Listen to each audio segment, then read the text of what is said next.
Continuamos con este seminario internacional, Diálogo Jurisprudencial e Impacto de las Sentencias de la Corte Interamericana de Derechos Humanos. Este es el panel número 3, Derechos Humanos y Seguridad Ciudadana, Tensiones y Desafíos. Me permito presentar a quienes integran este panel. Como moderador, funge el doctor Sergio García Ramírez, expresidente de la Corte Interamericana de Derechos Humanos.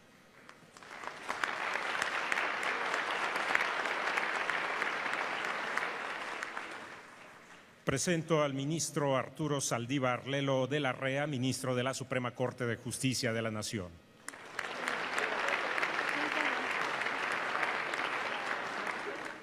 Ministro de la Suprema Corte de Justicia de la Nación, Luis María Aguilar Morales.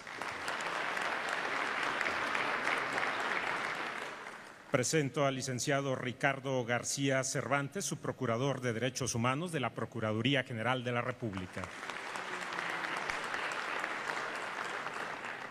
Doctor Víctor Abramovich, del Instituto de Políticas Públicas de Derechos Humanos, Mercosur.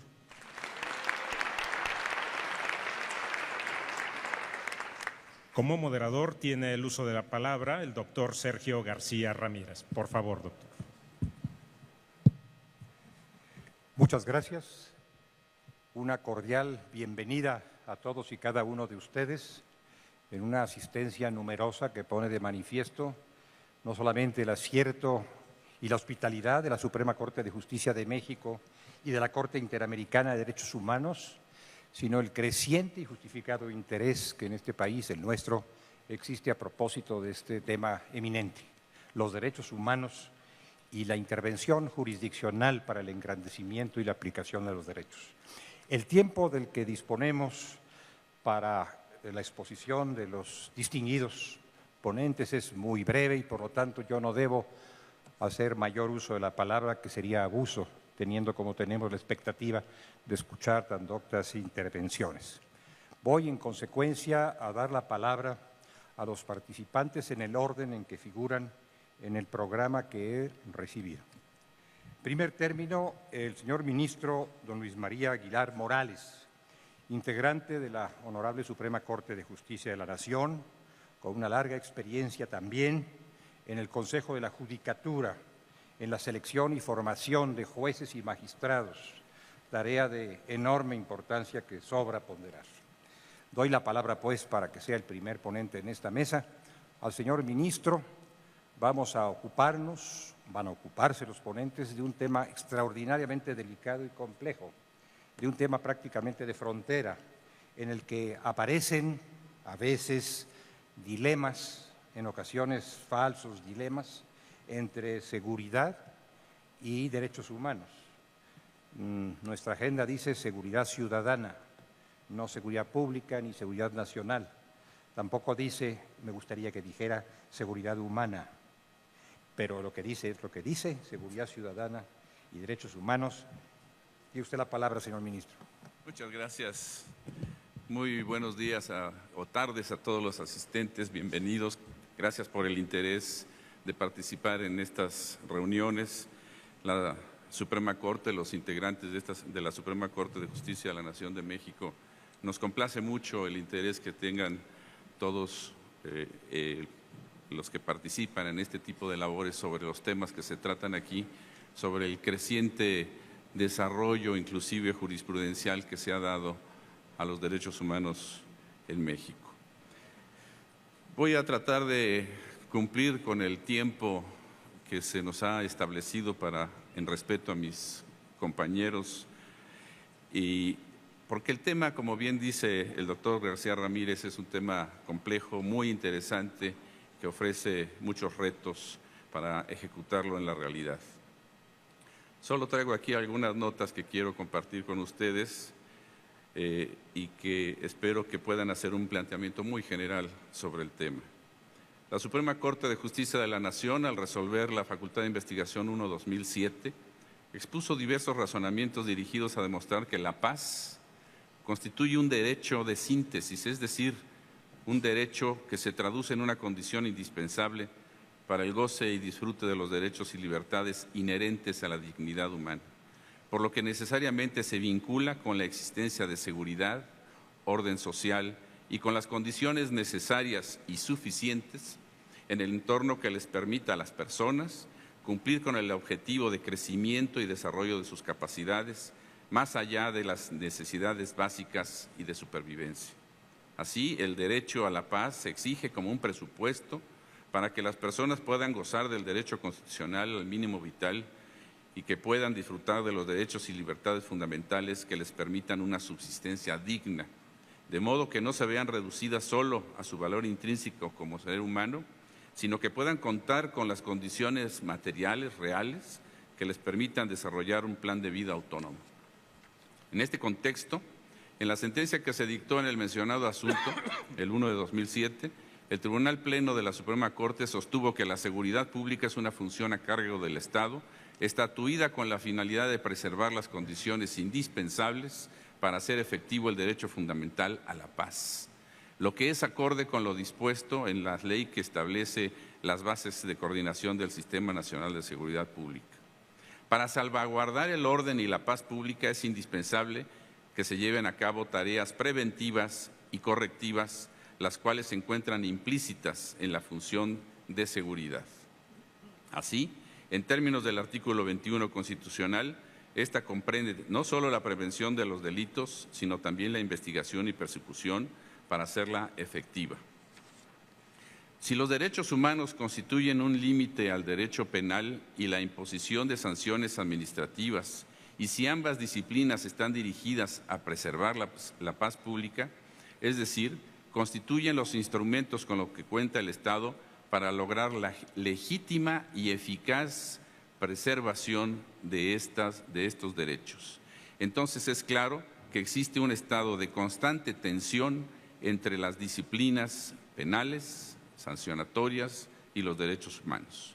En este sentido, el desafío es alcanzar un sano equilibrio entre los instrumentos y el uso que de ellos hace el Estado para lograr la paz social con el respecto a los derechos humanos, lo que necesariamente implica restringir o delimitar tanto unos como otros, pues habrá supuestos en los que el interés general deberá ponderarse sobre el particular y, sin embargo, existirán casos en los que aquel deba ceder ante el respeto de ejercicio de un determinado derecho humano.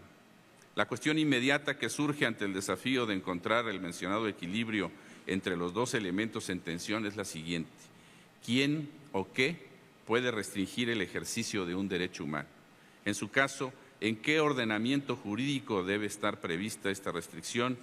Y a estas preguntas especialmente trascendentes resulta muy importante tomar en cuenta el nuevo marco constitucional que surgió a partir de la reforma del 10 de junio de 2011, en la que se estableció que todas las personas gozarán de los derechos humanos reconocidos en la Constitución y en los tratados internacionales de los que el Estado mexicano sea parte, y se fijó el principio pro persona como directriz de la interpretación de las normas relativas a los derechos humanos. Hace poco, en el mes de finales de agosto y principios de septiembre, el Pleno de la Suprema Corte discutió el proyecto de resolución de la contradicción de tesis 293/2011, suscitada precisamente entre las salas de la propia Suprema Corte. Y uno de los temas que se debatió fue el relativo a si entre los derechos humanos establecidos en la Constitución y los de fuente internacional existe o no una relación de jerarquía, lo que necesariamente condujo a interpretar la parte final del artículo 1 constitucional, conforme al cual el ejercicio de los derechos humanos no podrá restringirse ni suspenderse, salvo en los casos y bajo las condiciones que esta Constitución establece. Aun cuando todavía no se realizan los engroses y se publican las jurisprudencias que emanaron de este asunto, uno de los criterios que se aprobó por mayoría de votos fue en el sentido de que el primer párrafo del artículo 1 constitucional reconoce un conjunto de derechos humanos cuyas fuentes son simultáneamente la Constitución y los tratados internacionales de los cuales el Estado mexicano sea parte, y que esos derechos humanos constituyen el parámetro de control de regularidad constitucional conforme al cual deben analizarse la validez de las normas y actos de autoridad. Se sostuvo de manera expresa que cuando la Constitución estableciera una restricción al ejercicio de los derechos humanos, se debería estar a lo que indica la norma constitucional. En congruencia con ello, puede afirmarse que las restricciones a los derechos humanos, que son necesarias para que el Estado pueda preservar la paz y seguridad social, deben estar previstas ineludiblemente en la Constitución General. En ese contexto, una primera conclusión que podemos esbozar es la relativa a que las tensiones entre la seguridad y los derechos humanos deben encontrar solución a partir de los postulados constitucionales, pues si fuese en la ley y no en la Constitución, incluso podría hablarse de inconstitucionalidad de una norma. Esta conclusión se robustece si se tiene presente que toda restricción al ejercicio de un derecho humano, por su propia naturaleza, implica una reducción o delimitación a su libre ejercicio, lo que invariablemente conduciría al operador jurídico en aplicación al principio pro persona, a desplazar la norma legal para seleccionarla de fuente constitucional y, ante la omisión de esta, la internacional, que proteja en mayor medida el derecho humano de que se trate. Ahora bien, en la resolución que se dictó en la contradicción de tesis 293, se mencionó que la necesidad de atender a la Constitución cuando imponga una restricción al ejercicio de los derechos humanos no obedece a la existencia de una relación jerárquica entre la Constitución y los propios tratados, pues se consideró que el criterio de las fuentes es insatisfactorio para resolver ese problema, en tanto que el artículo 1 constitucional incorpora los derechos reconocidos en tratados internacionales a un catálogo constitucional de derechos humanos. Lo primero que debo decirles es que no es el caso someter a debate el reconocimiento de los derechos humanos que se expresan tanto en la Constitución como en los tratados internacionales, ya sean considerados al mismo nivel o como un conjunto constitucional. Esto ya, como lo he mencionado, fue decidido y aprobado por la Suprema Corte. Lo que quiero aquí hacer énfasis es que entre los tratados internacionales y la Constitución General se actualiza una relación jurídica que debe resolverse en términos del artículo 1 y el 133 de la propia Constitución, de lo que deriva que las normas previstas en esta tienen una parcial fuerza jurídica activa o derogatoria sobre normas que en materia de derechos humanos prevén los referidos tratados, pues debe recordarse que el mencionado artículo 133 no fue reformado. Conviene recordar que el artículo 135 constitucional establece un órgano integrado por la conjunción del Congreso de la Unión y de las legislaturas de los estados, y que es el único capaz de alterar y modificar la Constitución mediante adiciones y reformas, de manera que al ejercer una función constituyente se le ha denominado constituyente permanente.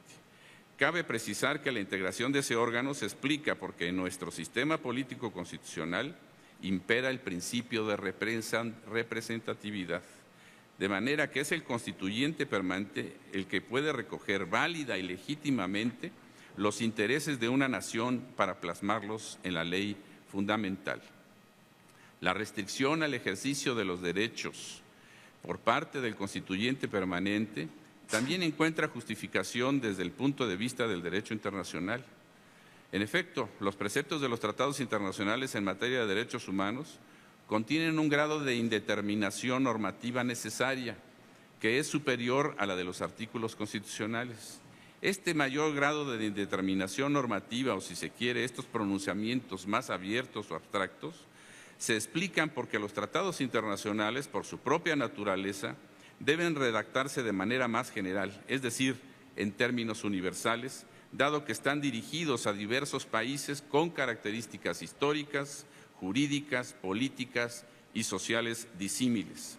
Así, cada país que se adhiera a un tratado con independencia de su sistema jurídico debe ser capaz de comprender cabalmente sus disposiciones y estar en posibilidad real de aplicarlas a los casos concretos. El análisis de la Constitución General revela que el constituyente permanente estableció diversos límites al ejercicio de derechos humanos, reconocidos tanto en la propia Constitución como en los tratados internacionales, reconociéndolos inclusive, como ya se ha dicho en la Suprema Corte, como un bloque constitucional. Estos límites, como expliqué, atienden a las circunstancias particulares de nuestro país y en algunos casos están dirigidas a salvaguardar la paz social y la seguridad pública. Por otra parte, como medida constitucional también dirigida a preservar la seguridad pública y la paz social, se encuentra lo dispuesto en el artículo 123, por ejemplo, que limita algunas de los derechos de quienes pertenecen a las funciones del Ministerio Público o de la Policía. Ahí se establecen ciertas restricciones. En toda la Constitución pueden encontrarse diversas restricciones expresas o quizá implícitas a los derechos humanos. Esto no es extraño inclusive para la propia Convención Interamericana de Derechos Humanos, que en su artículo 30 establece la posibilidad de que los derechos humanos encuentren restricciones siempre y cuando reúnan determinados requisitos.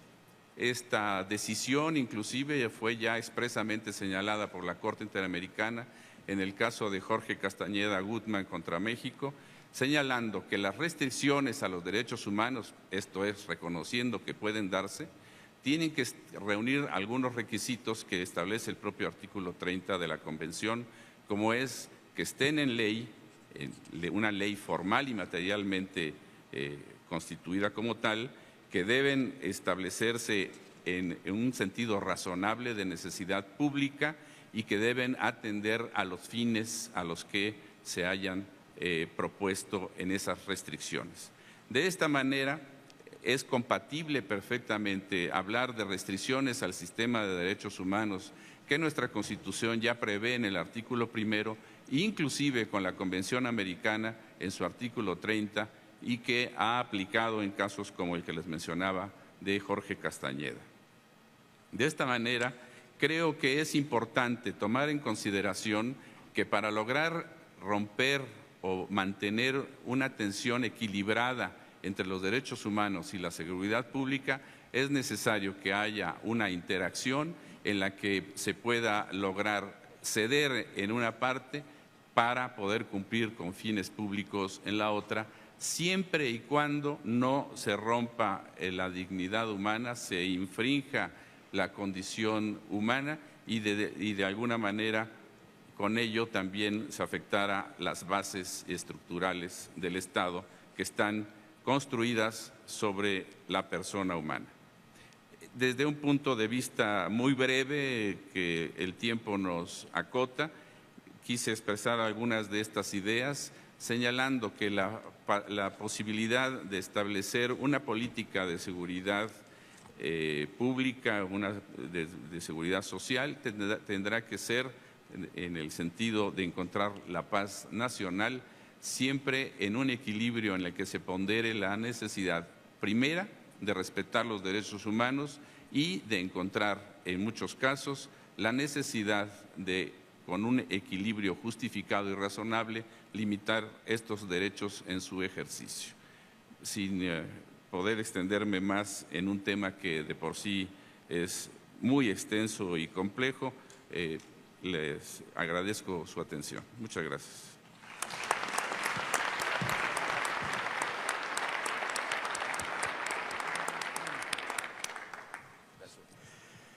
Muchas gracias, señor ministro, por su análisis sobre una cuestión particularmente compleja y delicada que forma parte de la deliberación y de las preocupaciones vigentes en México en torno a este género de cuestiones. Mil gracias. Y además, muchas gracias por su observancia del tiempo previsto para su intervención. Ustedes comprenderán que para el modesto moderador de una mesa resulta muy complicado decirle a un señor ministro de la Suprema Corte que su tiempo está a punto de concluir. Qué bueno que no fue necesario hacerlo así, porque muy moderado el señor ministro observó los tiempos previstos. Muchas gracias. Doy la palabra enseguida al señor ministro Arturo Saldívar Lelo de la Rea, integrante también de la Suprema Corte de Justicia de la Nación, catedrático, distinguido catedrático en diversas instituciones de educación superior y de investigación científica en nuestro país. con una vinculación muy especial a la Escuela Libre de Derecho, un plantel respetable al que mucho apreciamos, y desde luego también a la Universidad Panamericana y a la Universidad Nacional Autónoma de México. El señor ministro ha estado muy cerca de los procesos de conformación de la nueva legislación de amparo. No debo dar mayores explicaciones, no requiere mayor presentación el señor ministro, y con gusto le ofrezco el uso de la palabra en la forma y conforme al reglamento que él conoce. Muchas gracias, don Sergio. Muy buenas tardes a todos ustedes. El tema de derechos humanos y seguridad es un tema sin duda de la mayor relevancia y que nos ocupa a los mexicanos en diversos ámbitos desde hace ya algunos años. Hay una ineludible tensión entre derechos humanos y seguridad. En este momento no tendríamos tiempo para distinguir diferentes acepciones de seguridad, pero es cierto que esta tensión ha llevado a muchos mexicanos, observadores, opinadores, a generar un falso debate entre seguridad y derechos humanos, como si los derechos humanos tuvieran que ser considerados un obstáculo para la obtención de la seguridad y como si los derechos humanos fueran disponibles por la autoridad para conseguir seguridad. Los derechos humanos son el centro de la ingeniería constitucional y no son disponibles para las autoridades. El reto de todo Estado democrático es ser eficaz con absoluto respeto a los derechos humanos. Esto, sin duda, requiere de las autoridades una serie de exigencias que conforman un gran reto en profesionalismo, en inteligencia, en instalaciones, etcétera. Pero el que sea complicado y difícil no justifica en modo alguno que se pretenda o se pudiera pretender pasar por alto el respeto indeclinable a los derechos humanos. Así lo ha entendido la Suprema Corte de Justicia de la Nación en su compromiso por defender los derechos humanos en esta materia, en la materia penal, y particularmente la primera sala en una serie de precedentes y de jurisprudencias que han venido conformando un nuevo paradigma del debido proceso en nuestro país. El debido proceso no es un tecnicismo, el debido proceso es lo único que justifica el poder punitivo del Estado. El Estado democrático tiene que ser eficaz, sin duda, pero tiene que hacerlo respetando los derechos humanos.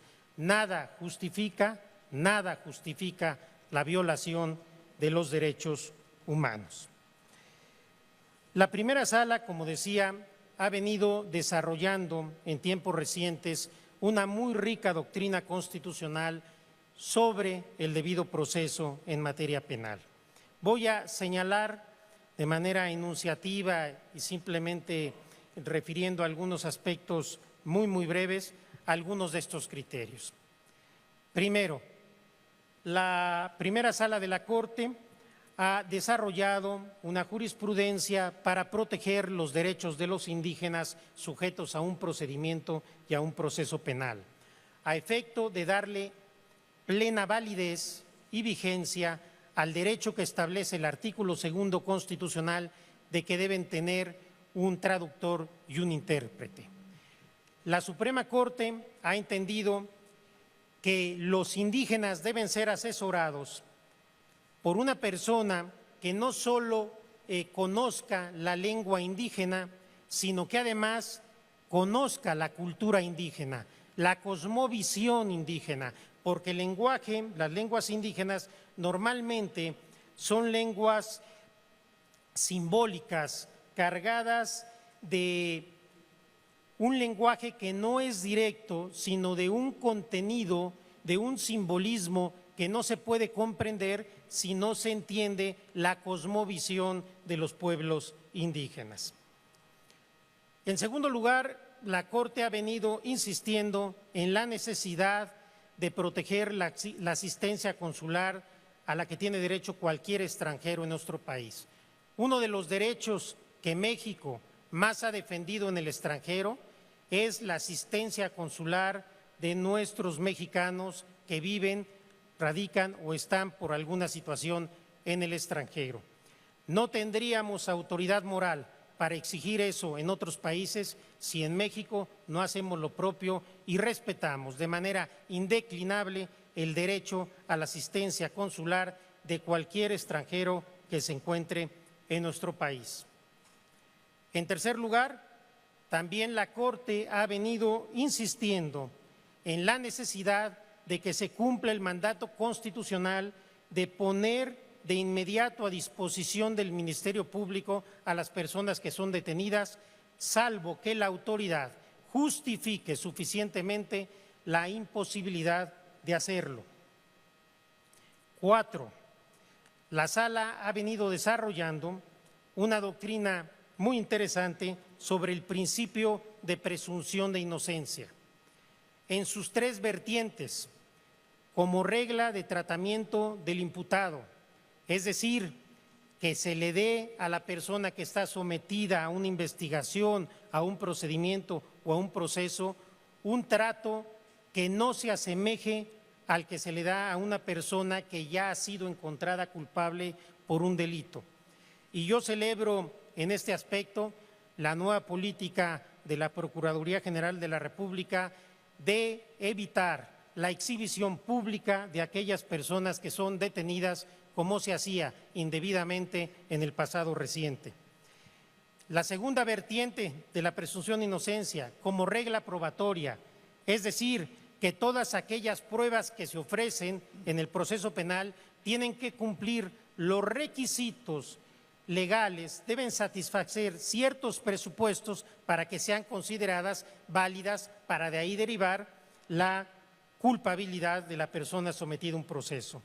Y la tercera vertiente, como regla de juicio o estándar de prueba, es decir, que en el momento de juzgar y de valorar el juez tendrá que llegar a la conclusión, fuera de toda duda razonable, de la responsabilidad de la persona que está sometida a un proceso. Como quinto criterio, la Corte ha avanzado también en cambiar el criterio tradicional de la inviolabilidad del domicilio que se había integrado hasta hace poco con un concepto meramente civil. Hoy se pone el énfasis en la intimidad que requiere el domicilio y consecuentemente se asemejan al domicilio una serie de circunstancias y de lugares que originalmente o tradicionalmente no tenían esta característica. Y se ha establecido también como un elemento esencial la autorización del titular del domicilio para que pueda ingresar a él la autoridad. En sexto lugar, también hemos avanzado en criterios que protejan la inviolabilidad de comunicaciones privadas, ya se trate de medios electrónicos como correo electrónico o el correo o el teléfono celular, texto, audio, video, toda prueba que se obtenga sin los requisitos legales necesarios y que conlleve este contenido será considerada nula, no solo en materia penal, sino también en materia civil. Y esto desarrolla otro criterio, que es el que referiré en séptimo lugar, la invalidez de la prueba ilícita. Toda aquella prueba que es ofrecida, desahogada, recibida, violando la ley o la Constitución, es una prueba nula que no debe tener valor alguno en el proceso penal. Como octavo criterio, el que viene a resumir todo esto, que es el efecto corruptor, que es distinto a la prueba ilícita. La prueba ilícita tenemos una prueba que no fue obtenida adecuadamente y esta prueba se quita y ahí se acabó el problema. El efecto corruptor se da cuando en un determinado caso concurren una serie de circunstancias y de violaciones a los derechos humanos que hacen inviable, imposible que el juicio pueda resistir el menor análisis desde el punto de vista constitucional y de adecuada defensa de la persona sometida a un proceso. Y en estos casos, la Corte ha sostenido que el efecto que deriva de una sentencia en la cual se constata que hay un efecto corruptor en el proceso es el amparo liso y llano, es decir, la libertad inmediata y absoluta de la persona. Pero también la primera sala se ha preocupado por los derechos de las víctimas.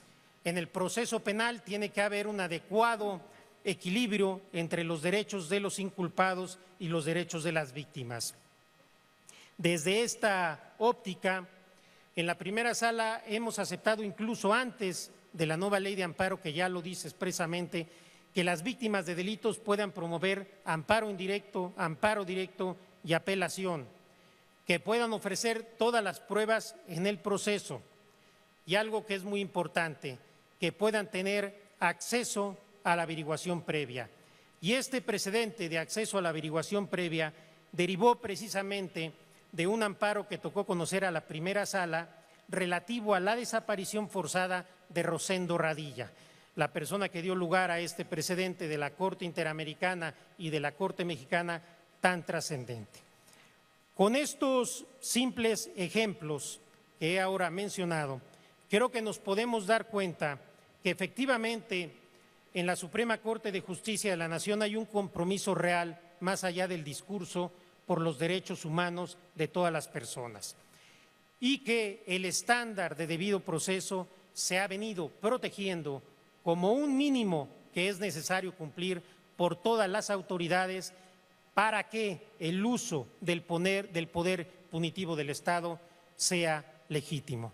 Estoy convencido y reitero que persecución de los delitos eficaz y derechos humanos no son contradictorios, que querer contrastar derecho a la seguridad con debido proceso o con derechos humanos es un falso debate, y querer afirmar que si se establece la obligación de cumplir el debido proceso en un determinado procedimiento, esto implica necesariamente que se está desconociendo o violando los derechos de las víctimas. Me parece que esto no es así y que tenemos que lograr entre todos, la academia, los abogados, las autoridades, particularmente los jueces, un cambio cultural en la sociedad mexicana que nos lleve poco a poco a hacer que la gente entienda que el debido proceso y los derechos humanos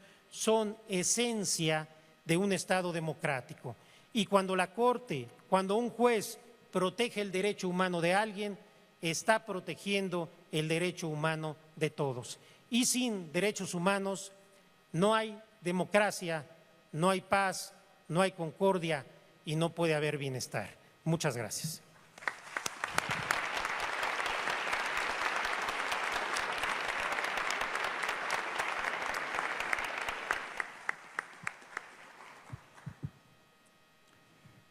Muchas gracias, señor ministro, por su documentada y esclarecedora intervención, que ciertamente ofrece testimonio del compromiso al que usted acaba de aludir por parte de la Suprema Corte de Justicia con el gran tema de los derechos humanos, con su debida protección, y que nos hace recordar la abolición de aquella antigua máxima de que el fin justifica los medios, su sustitución por un apotegma de nuevo cuño: solamente la legitimidad de los medios empleados legitiman el fin obtenido.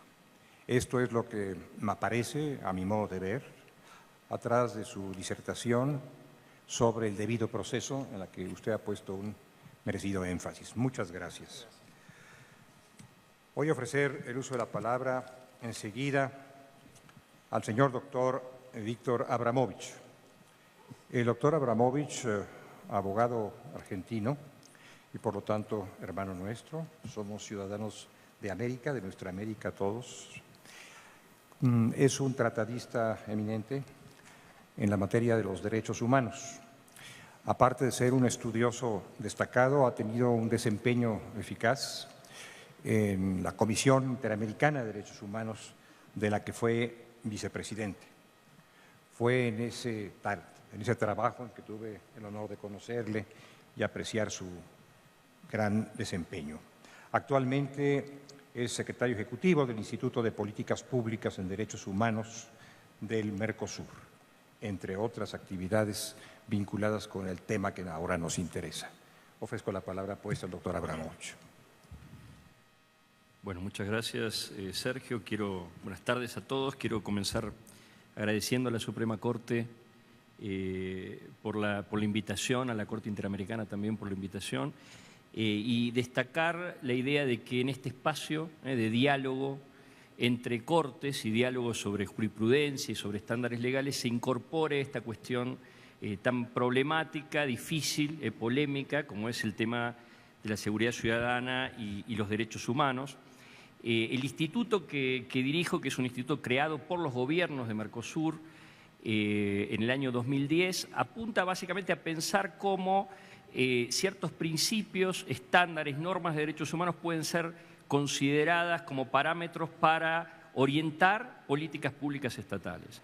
Y en ese sentido creo que es importante lo que aquí se ha planteado en términos de cómo esos estándares de derechos humanos, tanto constitucionales como internacionales, orientan decisiones de los jueces, y los jueces son actores fundamentales en los debates de seguridad ciudadana, pero también funcionan como marco para las políticas. Entonces, luego de aceptar participar del panel y de arrepentirme un poco por lo difícil que es la cuestión, pensé que quizá lo mejor es describir algunos desarrollos del sistema interamericano sobre estos temas y pensar en qué medida esos desarrollos podrían orientar decisiones de los tribunales nacionales, pero también ser incorporados en los debates de política pública en materia de seguridad. En ese sentido, creo que dentro de la intervención del sistema interamericano, lo más amplio y completo sobre la temática de seguridad ciudadana y derechos humanos es un informe elaborado por la Comisión Interamericana de Derechos Humanos en el año 2009, que precisamente lleva el nombre de Seguridad Ciudadana y Derechos Humanos, y que de alguna manera intenta entrar en la discusión conceptual sobre qué entendemos por seguridad y esta relación de tensión o de contradicción que a veces puede plantearse entre seguridad y derechos. Algún punteo de cuestiones que se plantean en ese informe que creo que son interesantes para pensar políticas de seguridad y derechos humanos. Por un lado, el concepto de seguridad ciudadana como contrapuesto al concepto de seguridad pública, algo que planteaba don Sergio en su inicio. La idea de seguridad pública parte de dar prioridad al control de orden público y a la definición de la seguridad desde los propios intereses del Estado. Mientras que la idea de seguridad ciudadana, como lo plantea la Comisión, apunta básicamente a la realización de los derechos y la ciudadanía. Y los derechos humanos no son límites a la seguridad, sino que son el objetivo de las políticas de seguridad.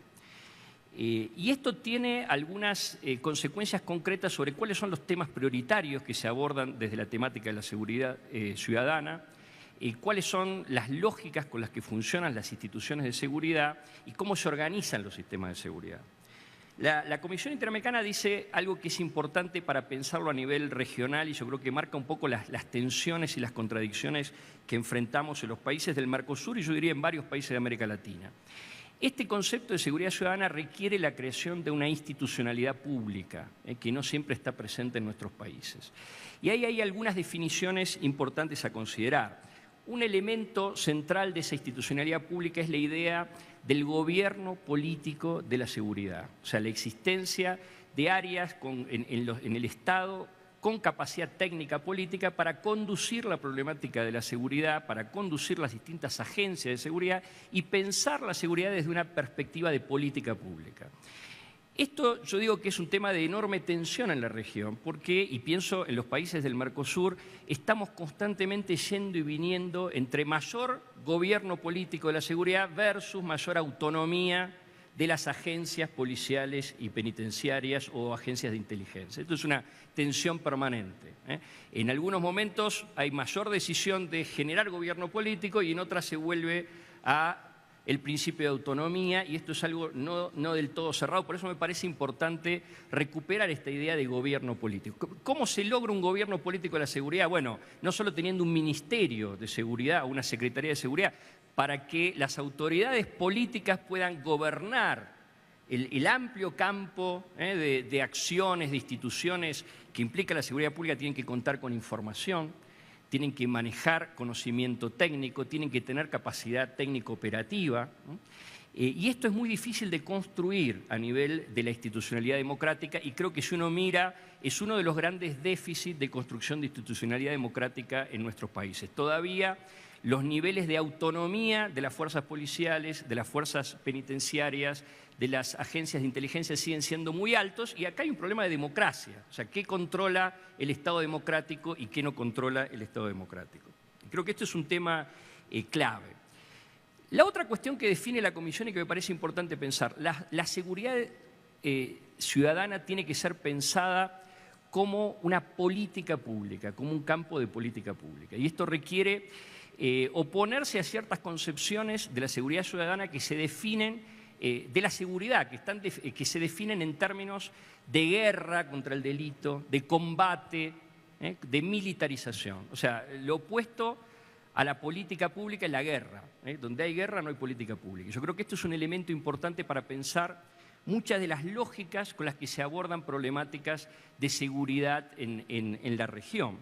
No es un debate teórico-conceptual, es un debate que tiene implicancias prácticas muy concretas. Por ejemplo, cuando pensamos la dinámica de la violencia y en particular la dinámica de la violencia estatal. En la lógica de la guerra, cuanto más fuerza se ejerce de un bando, el otro bando incorpora mayor fuerza, o sea, se contrarresta una fuerza con otra fuerza.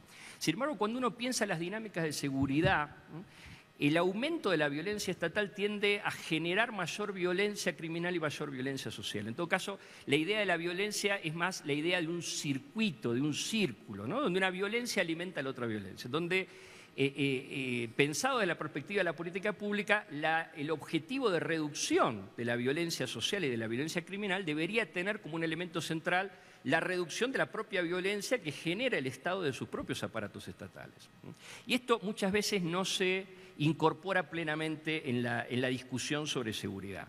Puede ser, digamos, muchas veces son términos que se utilizan, pero lo importante es cuando esos términos se transforman en la lógica con la cual se aborda la política. Y vuelvo sobre esta idea, si la seguridad ciudadana tiene que ser pensado desde la perspectiva de la política pública, nada más contrario a la política pública que la idea de la guerra contra el delito, el combate contra la droga, etcétera, etcétera. O sea que ahí son conceptos no inocuos en términos de sus consecuencias prácticas. La otra consecuencia de la idea de la guerra es la idea de la militarización, y esto también genera consecuencias muy concretas. Y no estoy hablando solo de la incorporación de Fuerzas Armadas en cuestiones de seguridad interior, porque esto es un tema, la Comisión plantea como desaconsejable la incorporación de Fuerzas Armadas en el tema de seguridad interior, precisamente porque la lógica con la que funcionan las Fuerzas Armadas es la lógica de la guerra y no la lógica de la política pública. Pero cada realidad es distinta, cada país es distinto, hay situaciones que no pueden ser comparables, sobre todo entre países que tienen contextos de criminalidad organizada y de violencia muy diferentes.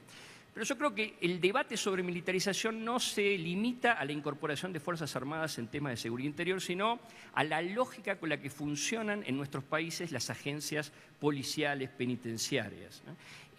La Comisión en su informe plantea la necesidad de avanzar en democratización, profesionalización y cambio de la lógica militarizada de las fuerzas policiales y penitenciarias. El otro día un director de un servicio penitenciario de un país del Mercosur me decía que cuando había asumido por primera vez la dirección del servicio penitenciario había tenido una primera actividad con las fuerzas penitenciarias en un lugar que era una plaza de armas que tenía un tanque. Entonces él dijo, ¿por qué un servicio penitenciario tiene una plaza de armas con un tanque? ¿Cuál es la lógica de construcción de la identidad institucional con la que funciona ese servicio penitenciario? Yo creo que así como ha habido un proceso de enorme y de fuerte autonomía de las fuerzas policiales y penitenciarias en nuestros países.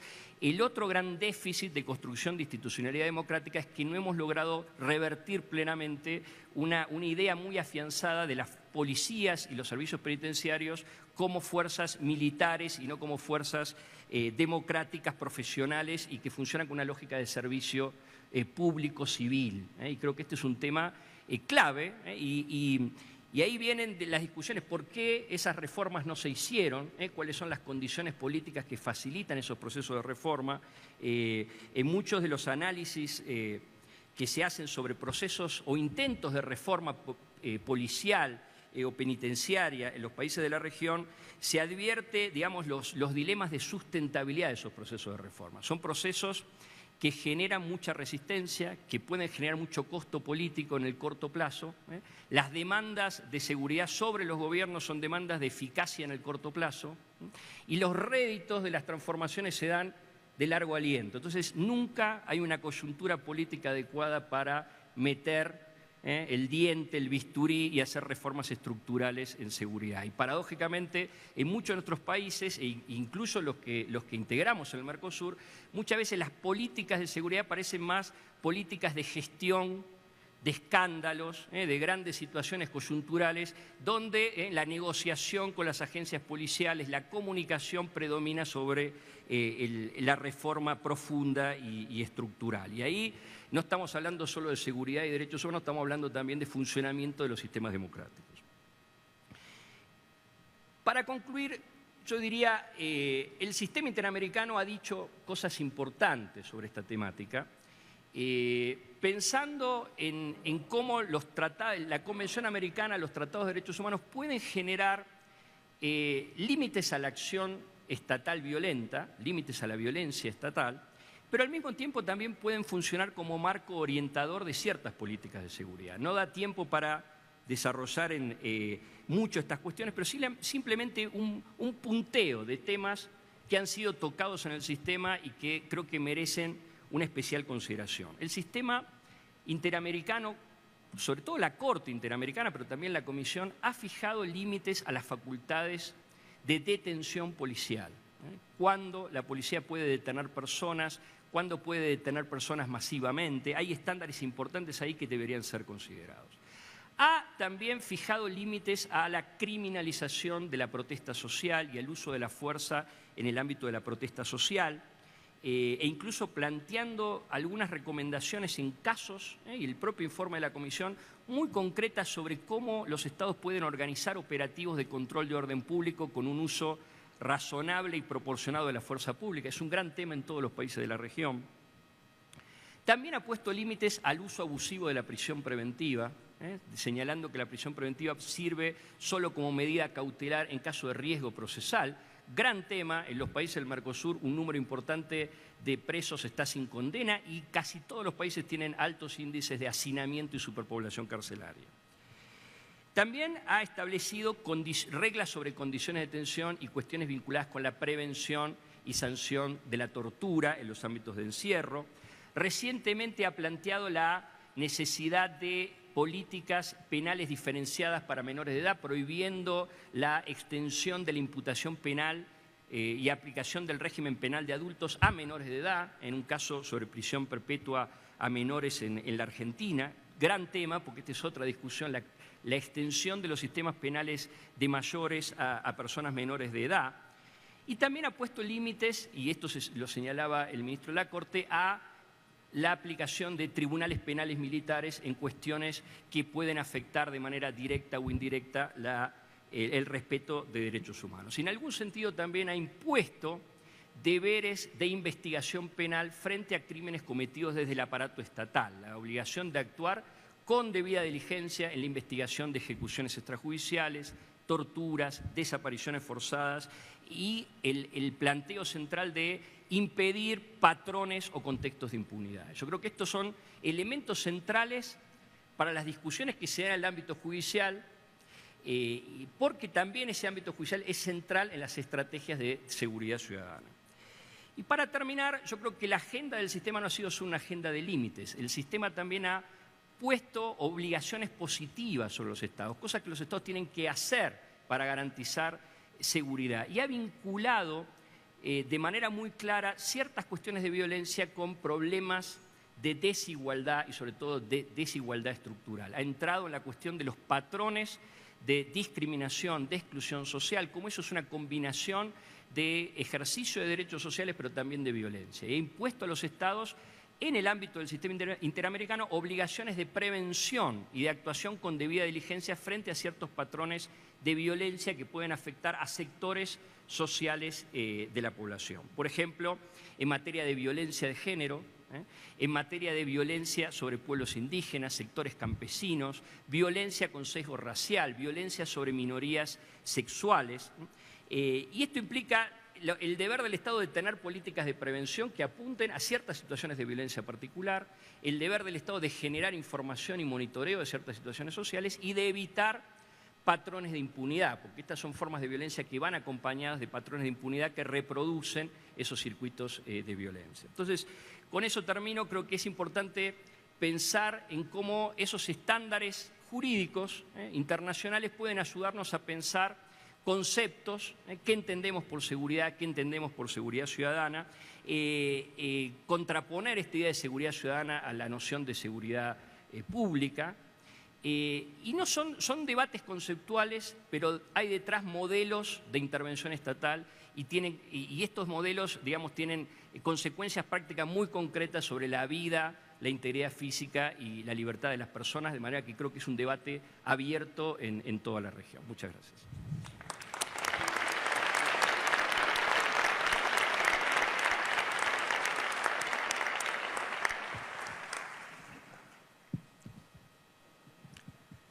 Gracias, doctor Abramovich, por haber hecho esta revisión tan amplia y al mismo tiempo tan apretada de grandes temas que nos conciernen y que estamos viviendo en muchos países de la región y ciertamente en México.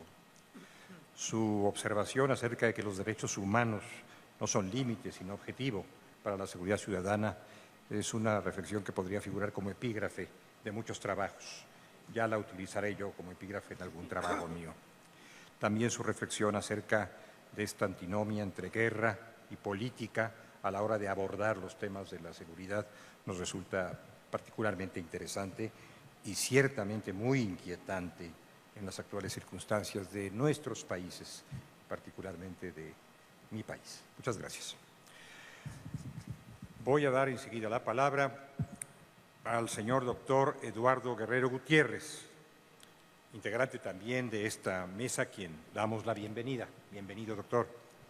El doctor Guerrero Gutiérrez, cuyas reflexiones contribuirán a ampliar el paisaje que contempla este coloquio, es administrador público por el Colegio de México, maestro en políticas por la Universidad de Chicago y ha sido además asesor en cuestiones de seguridad en varias instancias en México, la Oficina de la Presidencia de la República, el Centro de Investigación y Seguridad Nacional, el CISEN, y la Cámara de Diputados. Actualmente es consultor independiente. Tiene usted la palabra, doctor. Muchas gracias, doctor García Ramírez. ¿Qué tal? Buenas tardes.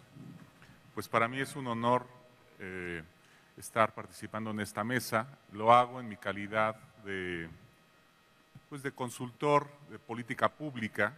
Yo no soy abogado, de manera que mi voz y mis opiniones, digamos, se ubican como las de un observador, como las de un practicante y asesor en temas de política pública que busca, asesorando a alcaldes, algunos gobernadores, ver cómo podemos reducir las tasas delictivas en algunas zonas del país. Traje algunas láminas, quizás podríamos proyectarlas rápidamente. Esta es una presentación larga, pero dado el tiempo tan acotado que tenemos, solo las voy a utilizar algunas láminas para ilustrar el problema que tenemos ahorita de violencia en México y después voy a dar una opinión de dónde encuentro tensiones entre la ley y, digamos, y la estrategia de seguridad. Entonces, la siguiente, por favor. La siguiente. Adelante. Siguiente. Siguiente. Ok, siguiente. Vamos, aquí los quiero ilustrar rápidamente de cómo en México durante los últimos años se han ido dividiendo los cárteles. Teníamos en 2007 6 cárteles, la siguiente. Siguiente.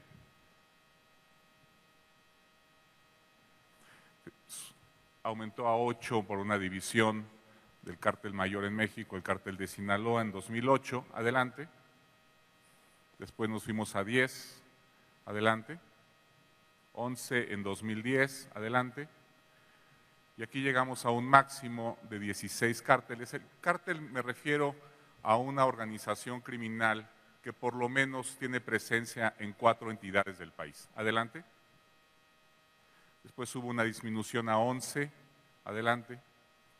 Y ahorita tenemos registrados 9 organizaciones criminales de tamaño cártel, digamos. Adelante.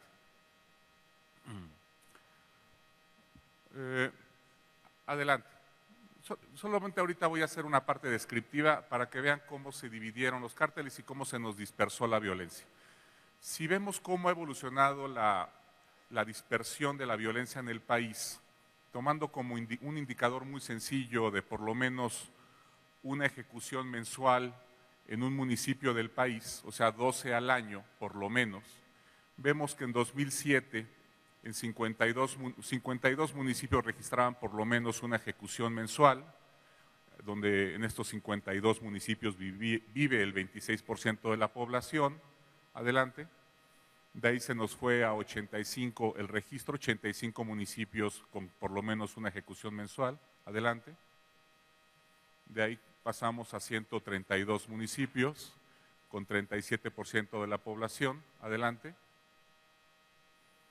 De ahí ya pasamos casi a 200, donde vive el 44% de la población. Aquí estoy hablando estrictamente no de homicidios dolosos, sino de homicidios vinculados con crimen organizado, que tienen un modo de operación especial y que pueden registrarse con base en fuentes abiertas, diarios, etc. Adelante. 208 municipios con por lo menos una ejecución mensual, donde vive el 50% de la población del país. Adelante. Y el año pasado registré este dato para 178 municipios donde vive el 47% de la población. Adelante. Yo creo que ya es suficiente, podríamos ya apagar la presentación. Yo quería ilustrar, digamos, el problema que tenemos de violencia, cómo ha evolucionado el problema de la división de los cárteles, de la dispersión de la violencia. Y yo, en mi análisis empírico, he encontrado una variable muy bien sustentada con datos de por qué esto se comportó así, por qué se dividieron las organizaciones y por qué se dispersó la violencia. Y básicamente, esa variable central que yo he encontrado es la política de arrestos del gobierno federal durante los últimos años. Este argumento es un argumento que ha causado mucha polémica.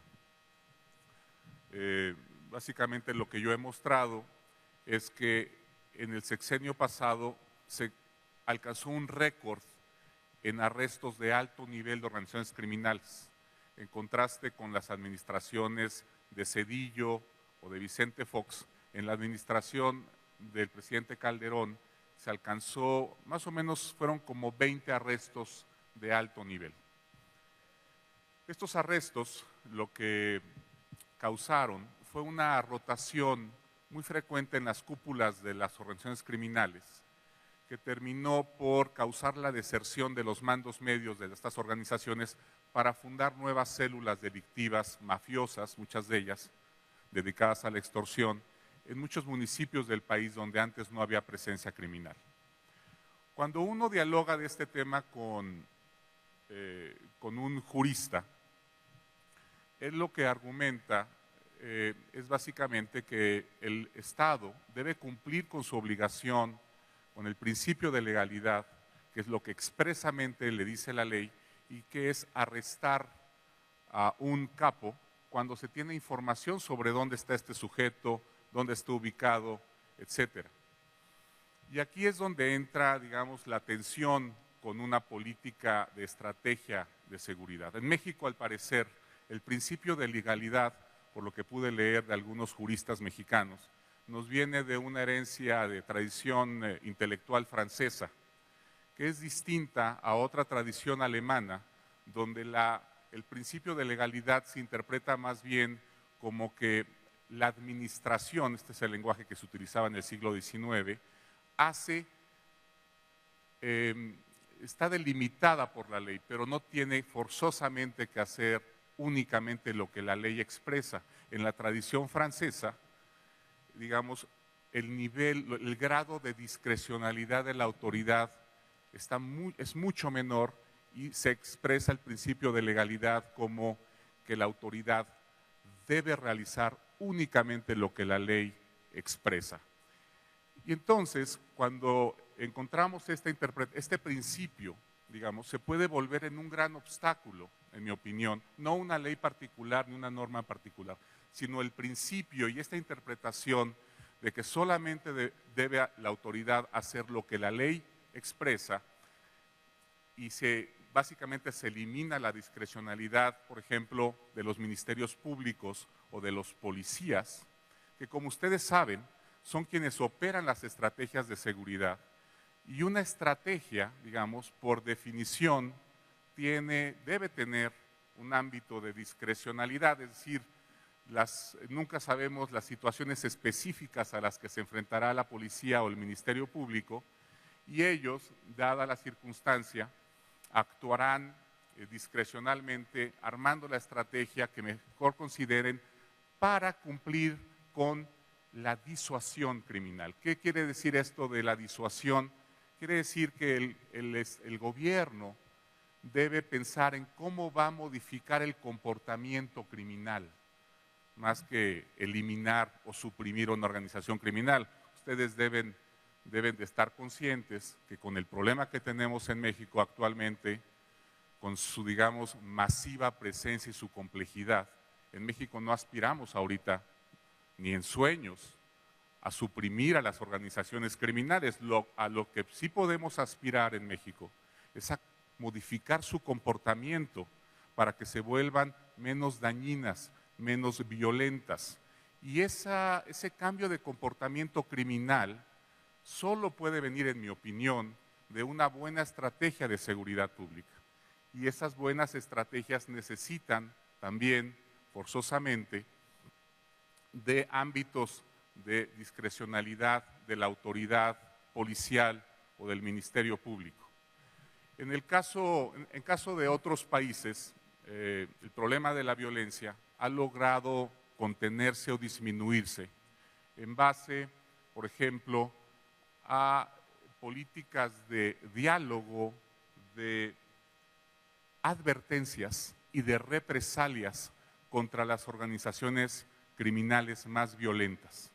De manera que lo que hace el gobierno es advertirle a una organización criminal, digamos, que está aumentando sus niveles de extorsión o de homicidio o de secuestro en una zona, que si no cambia su comportamiento y disminuye ese, digamos, daño que está causando a las personas que viven en un municipio, el gobierno va a, digamos, aplicar de manera focalizada y contundente un patrullaje más intenso, una política de capturas sistemáticas a la organización criminal que está extorsionando, matando o secuestrando. Y ese tipo de política focalizada y selectiva contra las organizaciones criminales más violentas, más dañinas, es justamente la que ha logrado en varias partes del mundo disminuir los índices delictivos, la incidencia delictiva de varias organizaciones criminales. De manera que lo que yo pongo en la mesa es esta tensión que tenemos entre, por ejemplo, una política de arrestos indiscriminada que nos trae este problema de fragmentación y de dispersión de la violencia, y una política selectiva de arrestos contra grandes organizaciones criminales que, digamos, obedezca criterios de daño, en donde la fuerza y la capacidad de las autoridades se concentre en aquellas organizaciones más perjudiciales, más dañinas. Creo que esa es la única manera que ha mostrado ser eficaz en los últimos años para contener y eventualmente disminuir el daño que causan organizaciones criminales. Y desafortunadamente me parece que ese tipo de política riñe o está en conflicto, en tensión permanente, con la manera como se interpreta o se aplica el principio de legalidad en México. Eso sería todo. Muchas gracias.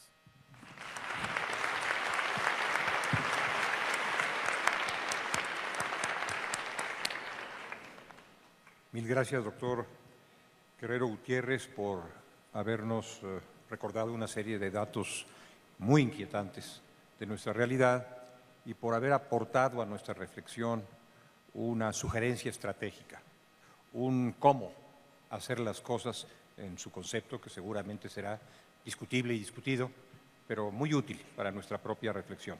Le aprecio mucho su intervención. Y procederé a ofrecer el uso de la palabra para el cierre de las exposiciones de los señores panelistas al señor licenciado Ricardo García Cervantes, a quien también saludo por su participación en esta mesa. El licenciado García Cervantes es actualmente subprocurador de Derechos Humanos, Prevención del Delito y Servicios a la Comunidad. Ha sido subsecretario de Gobernación en otra etapa y también se ha desempeñado con gran dignidad como diputado federal y senador de la República. Yo agregaría que tiene cercanía, está al tanto de los quehaceres de la Corte Interamericana de una manera muy singular por haber sido embajador de México en Costa Rica y en esa misión haber tenido trato con la Corte y conocimiento de sus actividades. Seguramente va a ser para nosotros muy útil escuchar el punto de vista de quien es el subprocurador, nada menos que de Derechos Humanos, Prevención del Delito y Servicios a la Comunidad. Señor licenciado, tiene usted la palabra. Buenas tardes. Muchísimas gracias, muy querido maestro y amigo doctor don Sergio García Ramírez. Buenas tardes a todas y a todos. Tengo que empezar por agradecer la oportunidad de participar en este diálogo con ustedes sobre el tema propuesto, que es Derechos Humanos y Seguridad Ciudadana, tensiones y desafíos. Me honra hacerlo a nombre de la Procuraduría General de la República y con la representación de su titular, don Jesús Murillo Caram. Las siguientes reflexiones, soy honesto con ustedes, quieren apuntar hacia la reivindicación de la nobleza de un ministerio fundamental para una república y para una vida democrática, el Ministerio Público. Su nobleza debe expresarse en mérito de la confianza que se gane de la ciudadanía. Hay que reivindicar esa nobleza. En la construcción del Estado de Derecho se atiende a un conjunto de valores jerarquizados que están alineados o deberían estarlo a las preocupaciones y necesidades de los integrantes de una sociedad determinada en un lugar determinado. De esta forma, más que existir tensiones entre los derechos humanos y la seguridad ciudadana, se trata de valores absolutamente complementarios. Lo que genera tensiones y desafíos es el abuso de la ley o el exceso en su aplicación.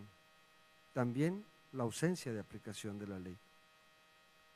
Esto produce un desajuste en el equilibrio requerido, dado que la optimización del cumplimiento de la ley radica en que ésta se haya elaborado haciendo justamente el balance de valores y derechos en juego.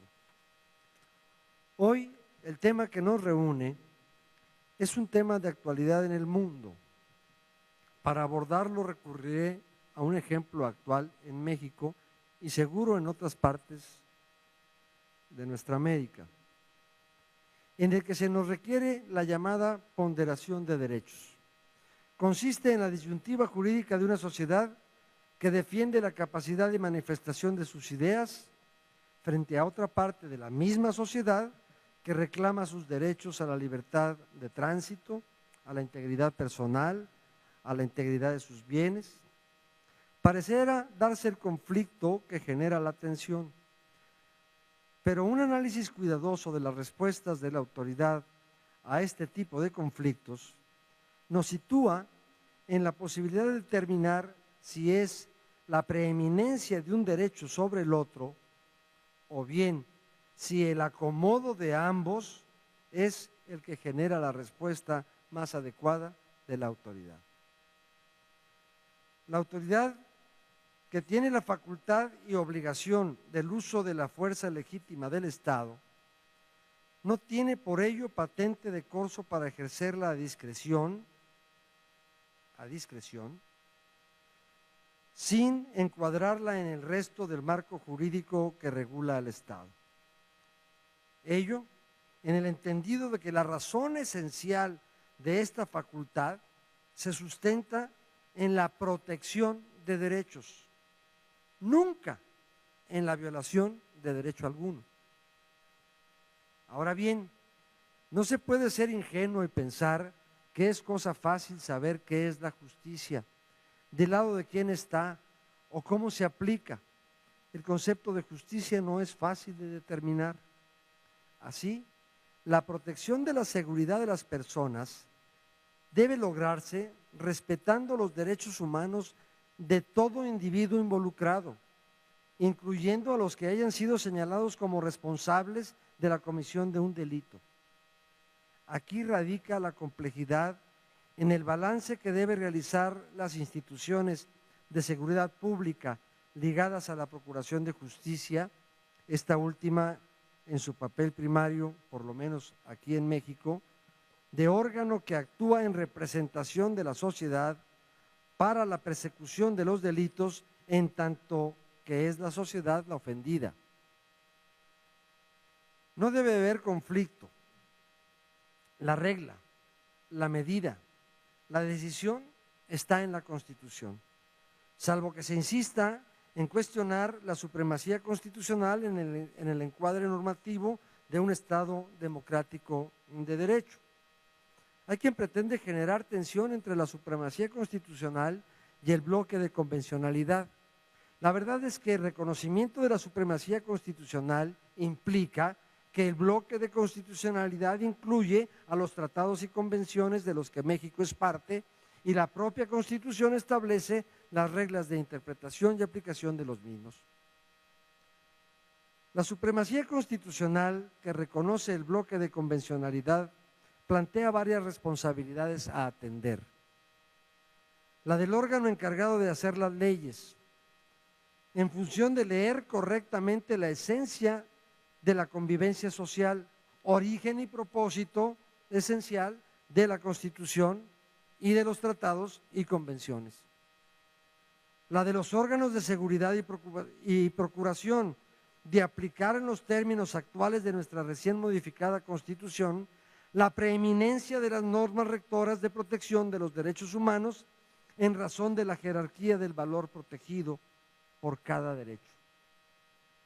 En este punto es crucial entender de manera adecuada la aplicación del criterio de racionalidad, que no puede ser otro que el más justo. Una de las afirmaciones que sugieren las reflexiones anteriores requiere de un sustento que no tiene que ver con la construcción normativa del Estado, sino con valores distintos, cuya existencia o inexistencia determina la calidad de un pacto generador del Estado. La conciencia plena de los funcionarios y actores en los temas de seguridad pública y procuración e impartición de justicia, del correcto ejercicio de su función, de la razón de este ejercicio y de esta función, y de su papel en el mantenimiento del tejido social consolidado por estas normas, es tan crucial como la generalidad de la conciencia ciudadana en que el respeto a la norma es imprescindible condición de entendimiento social. El rompimiento de una norma en perjuicio de otro implica necesariamente la posibilidad en todos de ser el otro. Es, en consecuencia, la cultura de aceptación de las reglas generales, la certeza de actuación de los órganos del Estado y la mentalidad de respeto del ciudadano al derecho del otro, lo que puede generar el lubricante que permita la vida en común, armónica y solidaria. En definitiva, la confianza. Este es el nuevo paradigma. Uno de los desafíos más importantes y que genera tensiones para la impartición de justicia tiene que ver con un principio fundamental en cualquier Estado de Derecho: la presunción de inocencia. Este debe ser un valor que se instaure de manera permanente en la mentalidad de quien legisla, de quien se encarga de la vigilancia y la seguridad, de quien procura justicia y, sin duda, de quien juzga. Pero no solo. Es crucial que el concepto permee en la propia sociedad y en sus mecanismos de comunicación, que preservando la libertad plena de estos, la autorregulación ética y el respeto a la verdad se dé como parte de la propia cultura generalizada en un Estado que se precie de ser un Estado sustentado en el derecho. La justicia se sustenta en la verdad. Procurar justicia es buscarla. Esta se encontrará solo despojándose de prejuicios y estereotipos, sustentando su búsqueda en un trabajo técnico, racional y objetivo, y si me apuran, transparente. Pero tampoco esto es suficiente. El encargado de procurar justicia, desde la policía, la procuraduría o el Poder Judicial, desde el que acusa hasta el que juzga, debe estar investido de una característica sustancial al éxito de su función. Debe tener vocación. Buscar la verdad y la justicia debe ser una pasión y una exigencia general, no solo de la sociedad, ni solo de la autoridad. Es obvio, podrán cometerse errores en una tarea tan complicada y difícil, pero no se puede admitir el dolo o la parcialidad. Lo complicado del reto no justifica la claudicación o el abandono de la función primigenia del Estado, la seguridad ciudadana. Quien es investido de autoridad tiene como primera obligación entenderla. La autoridad ejercida como simple posibilidad de mando nos conduce a lo que hemos convenido en llamar autoritarismo.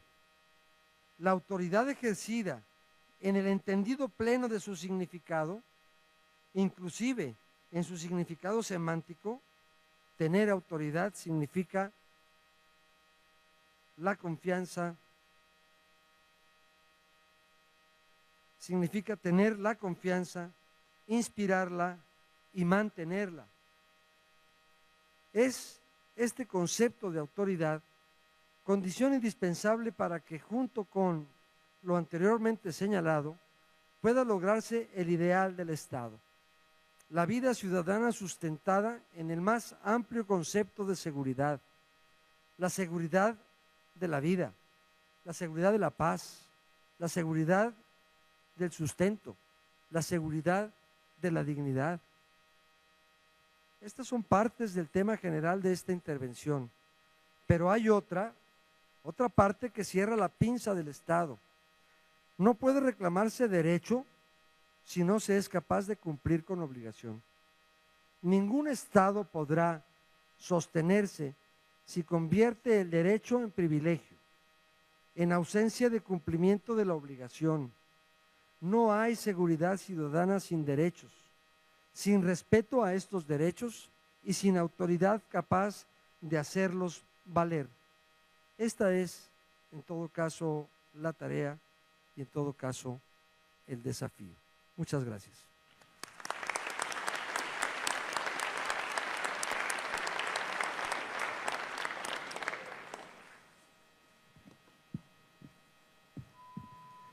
Muchas gracias, señor subprocurador García Cervantes, por su intervención.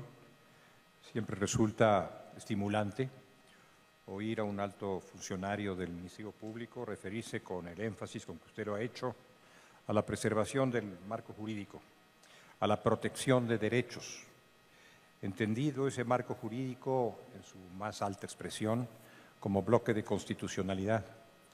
Ese concepto anidado en otros países fuertemente desde hace algún tiempo y que estaba ya en la circunstancia solamente de nuestra cultura jurídica, y afortunadamente ha sido tomado por la Suprema Corte de Justicia y afirmado por ella.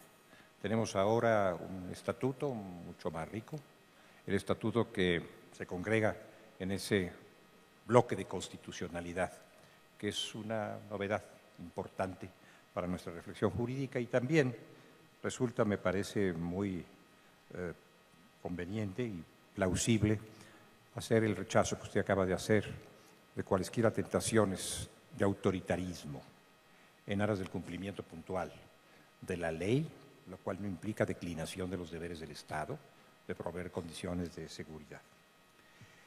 Hemos recibido en esta mesa cierto número de preguntas, me acaban de llegar algunas todavía. No las he seleccionado, no creo que dentro de mis facultades de moderador quede la selección y la censura de preguntas, más bien las paso a sus destinatarios y serán ellos quienes puedan o no abordarlas según lo estimen conveniente. En todo caso, lo conveniente será que lo aborden en un breve tiempo, porque tenemos, como ustedes saben, 10 minutos, se me ha dicho que hasta 12, pero 10 minutos en principio. Estos dos van casi por mi cuenta, los dos adicionales, pero no más que eso, para contestar a todas las preguntas.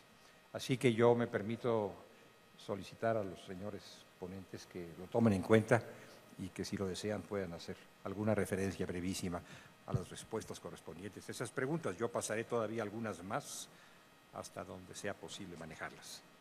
Quizá lo podríamos hacer según el mismo orden de presentación de las exposiciones. Señor ministro Aguilar Morales, ¿sería usted tan amable de iniciar? Sí, cómo no, gracias.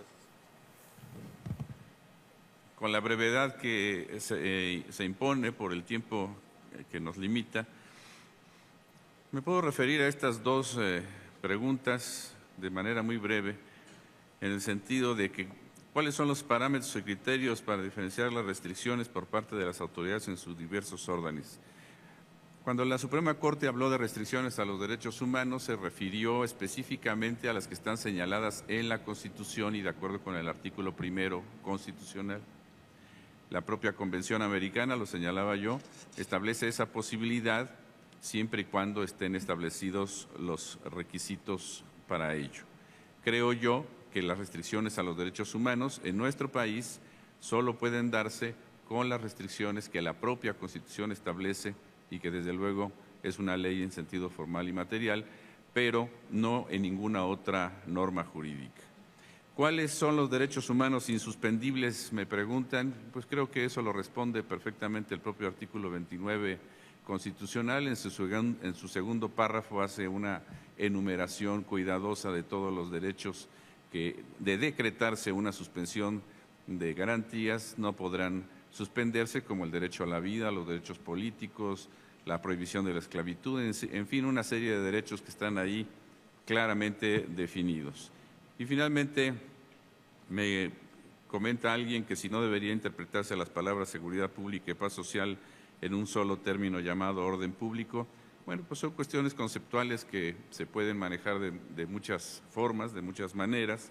Se pueden atribuir distintas extensiones o significados a estas palabras y yo creo que eso va a ir dependiendo de la conformación en la que las instituciones jurídicas se vayan desarrollando o los criterios de la Suprema Corte lo vayan definiendo. Y finalmente, si no está confundiendo, por ejemplo, dice aquí el gobierno, la palabra represión con prevención, bueno, pues son cuestiones que si llegara a existir un caso concreto en la Suprema Corte, seguramente podría yo pronunciarme al respecto. Muchas gracias. Muchas gracias a usted, señor ministro. ¿Querría el señor ministro Saldívar Lerdo de la Rea responder a alguna de las preguntas que se le han dirigido? Muchas gracias. Muchas gracias, don Sergio. Gracias, don Sergio. Primero, se me hacen dos preguntas, directa o indirectamente relacionadas con el tema del arraigo. Ofrezco anticipadas disculpas, pero este es un tema que próximamente se verá en el Pleno de la Suprema Corte de Justicia y no podría yo en este momento adelantar mi criterio, so riesgo de que después se me pidiera que me declarara impedido, cosa que no pienso hacer en este asunto tan importante. Después se me pregunta cómo podemos determinar que una prueba es ilícita en el caso de pruebas supervenientes. Creo que esto hay que ver el caso concreto. Las pruebas supervenientes también tienen que ser pruebas lícitas y tienen que cumplir con los parámetros y las reglas legales y constitucionales. No creo que haya ninguna diferencia en esencia, pero habría que ver cada caso concreto. Y por último, se me pregunta cuál es, en mi opinión, o mi postura respecto al criterio que plantea la posibilidad de que las personas jurídicas colectivas gocen de derechos humanos. Me parece que toda esta problemática que se ha generado es una problemática que no tiene realmente una trascendencia y se deriva del lenguaje que usó la Constitución. La Constitución llama derechos humanos a lo que realmente debió haber denominado derechos fundamentales, que son los derechos humanos constitucionalizados. Y como en español tenemos una misma expresión para derechos humanos en cualquiera de las vertientes que derechos humanos se puede utilizar como un valor moral, como un derecho humano internacional, como un derecho humano constitucional, pues nos genera muchos problemas que en otros países no hay. En mi opinión, si las personas morales o personas jurídicas tenían garantías individuales, como les llamaba antes la Constitución, que realmente eran derechos fundamentales, también tienen lo que ahora la Constitución llama derechos humanos. Sería hasta cierto punto absurdo que un avance tan importante en la protección y defensa de los derechos dejara a los centros de imputación, que son las personas jurídicas, sin ninguna defensa constitucional. Cuando la Constitución habla de derechos humanos, no le dé esta connotación que son aquellos que tiene la persona por el hecho de serlo, etcétera. Habrá muchos que tengan esta connotación, pero otros no. Lo que la Constitución determina es derechos fundamentales que son derechos humanos constitucionalizados, de tal suerte que, en mi opinión, no hay ninguna diferencia para que las personas morales o personas jurídicas colectivas puedan ser titulares de derechos humanos tal como los entiende la Constitución. Ya en tratándose de derechos humanos internacionales, no tengo tiempo, pero hay un debate en distintos tribunales y la doctrina si las personas morales o jurídicas tienen o no derechos humanos, y esta es una cuestión controvertida sobre la cual no tendría tiempo de pronunciarme. Muchas gracias por las preguntas. Muchas gracias, señor ministro. Don Víctor Abramovich, si es tan amable. Muy breve. Tengo tres. Una es, ¿qué políticas públicas en específico son adecuadas para lograr seguridad ciudadana en América Latina? Creo que es una pregunta que podría llevar mucho tiempo, pero simplemente plantear que uno de los objetivos de un instituto como el que integro es tratar de mostrar algunas experiencias exitosas de política. Y yo creo que en América Latina, así como planteaba fracasos en grandes reformas estructurales, sí hay algunas líneas de política que han sido importantes. Por ejemplo, en reducción de la criminalización de ciertos conflictos sociales. Pensemos, por ejemplo, en los cambios en legislación en materia de niñez o en incorporar en la agenda de seguridad temas que antes no eran considerados como temas de seguridad, por ejemplo, los temas de violencia de género, que se veían como cuestiones del ámbito familiar y no de la agenda de políticas públicas. Y también hay algunas estrategias importantes de reducción de violencia institucional, que creo que es clave para toda la problemática que estamos discutiendo. La segunda pregunta es más complicada todavía.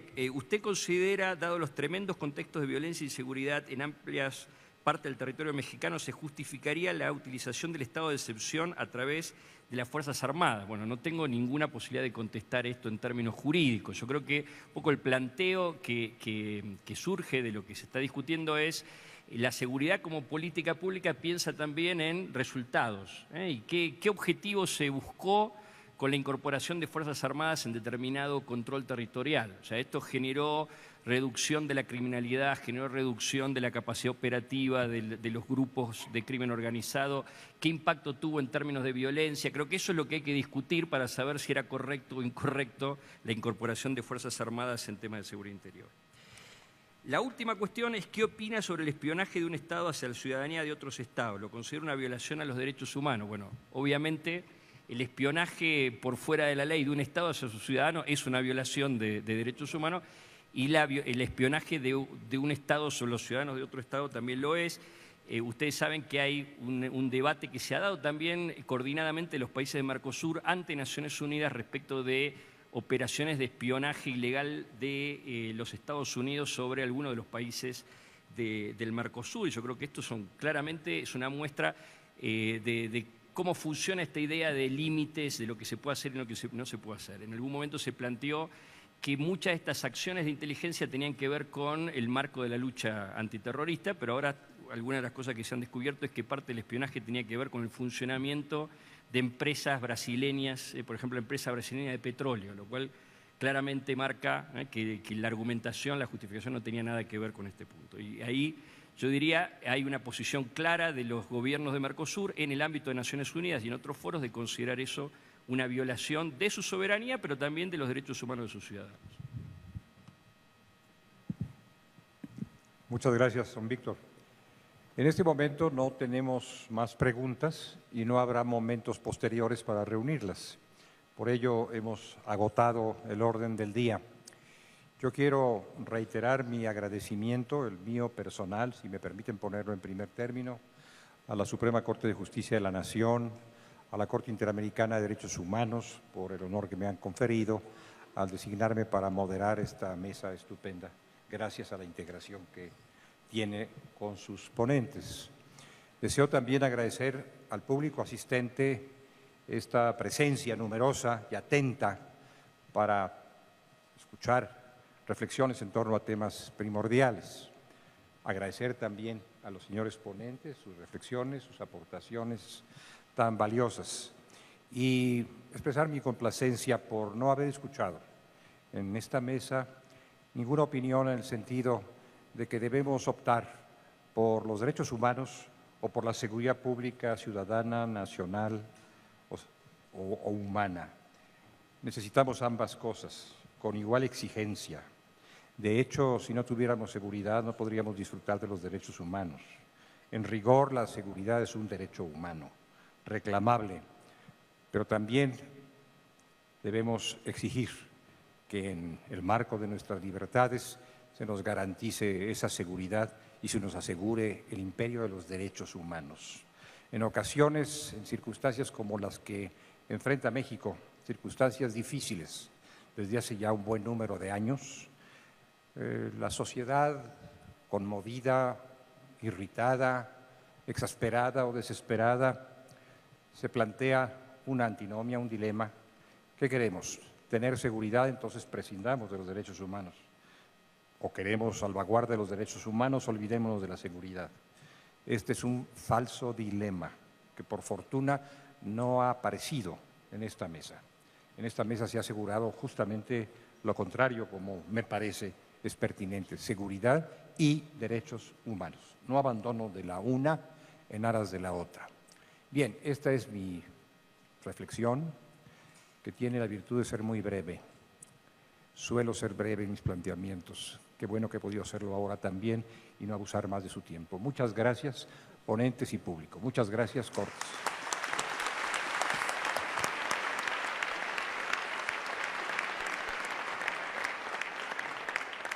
Gracias a los integrantes de este tercer panel. Agradecemos a todos ustedes su presencia y retomamos estos trabajos en punto de las 16:15. Panel número 4, derechos de los pueblos indígenas y el derecho a la consulta previa. Tensiones, desafíos y una mirada comparada. Gracias.